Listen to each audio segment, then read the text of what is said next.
gwair wedi ei wneud o blastig a sgidiau sy'n aros yn lan. Ydy, mae chwarae ar gau synthetig yn wahanol iawn I chwarae ar gau go iawn. Ac yma yn Dolgellau, mae yna gau 3G newydd sbon. Dwi'n meddwl bod o'n gret oherwydd especially yn enwedig yn y gaeaf, achos mae'r cae gyd yn rhewi a slwtch sydd a dydych chi'n rili hoffi chwarae ar cae slwtch. A mae'n dod mae'n siwtio pawb yn y gymuned, rili. Mae'n gret, mae'n haws I chwarae yn lle chwarae ar cae, mwdydd a pethau. O bêl-droed, I hoci, I rygbi, I griced, oes mae modd gwneud unrhyw fath o chwaraeon ar y cae newydd yma.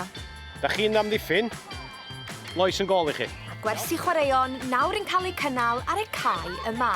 Yn y gorffennol, da ni wedi gorfod peidio dod tu allan I wneud rhywbeth, fatha wneud yn y gampfan lle. So sydd ddim yn peth achos, diolch yn gret. Ond wan mae gen I gyfle I fod tu allan o hyd. Cyn I ni cael hwn, o'n i'n cael o concrete, cael ei slipio a brifo fy hun, ac oedd ddim yn gallu rhedeg am ôl 2 wythnos. Ers gael yr adnodd yma, mae wedi bod yn anhygoel I ddweud y gwir. Mae'r cyfleoedd sgyn y disgyblion I ddod lawr yma, defnyddio fo o ddydd I ddydd yn arbennig. Ond nid dim ond yr ysgol sy'n cael chwarae fan hyn. Mae'r gymuned gyfan yn cael cymryd rhan, gan gynnwys y tîm pêl-droed lleol hefyd. Mae'r cae wedi cael croeso arbennig yn yr ardal. Lot o blant yn defnyddio fo'n barod, yr ysgol yn cael sesiynau, clwbio pêl-droed lleol yn defnyddio fo, felly pob yn groesawus iawn.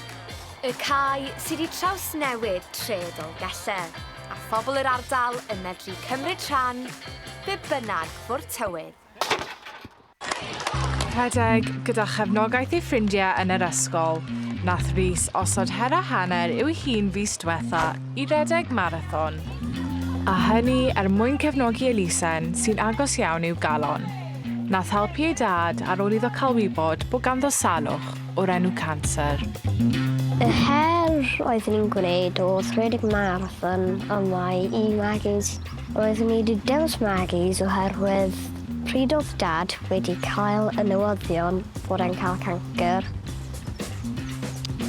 Oedd wedi dewis magis am fel care centre, sort of. Pryd oedd dad wedi cael newyddion, ni'n rili rhan star, a crio. Fi'n teimlo bod I wedi codi ddigon mor yna. Fi'n teimlo'n sut I fi wedi gwneud ac oedd targed i'n 500. A balchder ei dad yn amlwg. Pa mor falch ydych chi o Rhys? Balch iawn. Mae fe wedi gwneud yn arbennig o dda I godi siwt gymryd arian. Mae'r effaith mae fe wedi cael ar lot o bobl, a mae bobl yn gweld siwt ymdrech mae fe roi mewn iddo.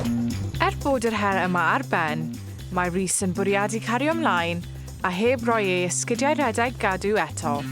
Rwy'n meddwl I gwneud hwn eto, bydd yn just gwneud fel rhywbeth fel 8-5K a 2K, 40K, hanner marathon a hanner marathon a marathon.